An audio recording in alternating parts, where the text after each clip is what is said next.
குருவின் தினம் ஒரு சுவடுகளில், அதாவது மணிகண்டன் அப்படின்ற பேரில் குரு ஐயப்பனை பற்றின ஒரு சிறு தகவல்களை வெளியிடலாங்க.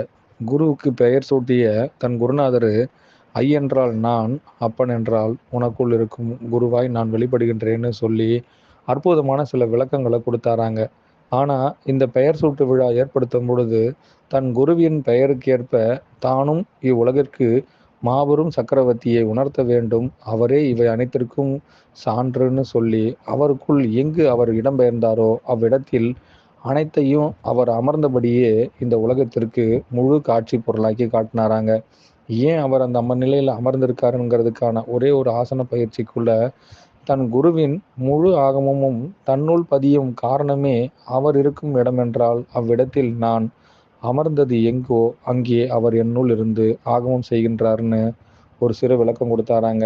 மணிப்பூரகத்திலிருந்து தனக்குள் இருக்கின்ற கண்டமணியை முழுமையாய் உணர்ந்ததால அவருக்கு கண்டன் மணி என்ற பெயரையும் மணி கண்டன் என்ற பெயரையும் சூட்டி கொண்டாங்களாங்க.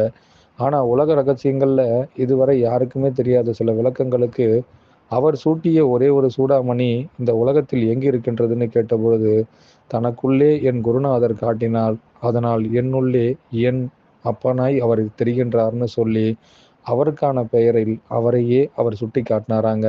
உலக மகாபுரத்திற்கெல்லாம் இதற்கான விளக்கத்தை தேடி எங்கெங்கேயோ காடு மலை மேடுகள்லாம் ஓடிக்கிட்டு இருக்காங்களாங்க.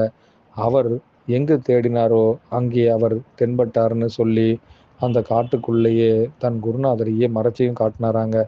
உலகத்தின் 8ஆம் சுவற்றிலிருந்து யாரெல்லாம் தனக்குள் இருக்கும் மணி கண்டால் போதும் உலகத்தையே அவர்கள் ஆளலாம்ங்கிறதுக்கு இவரே ஒரு சான்று. அனைவருக்கும் குருவே சரணம், குருவடி சரணம், திருவடி போற்றுங்க.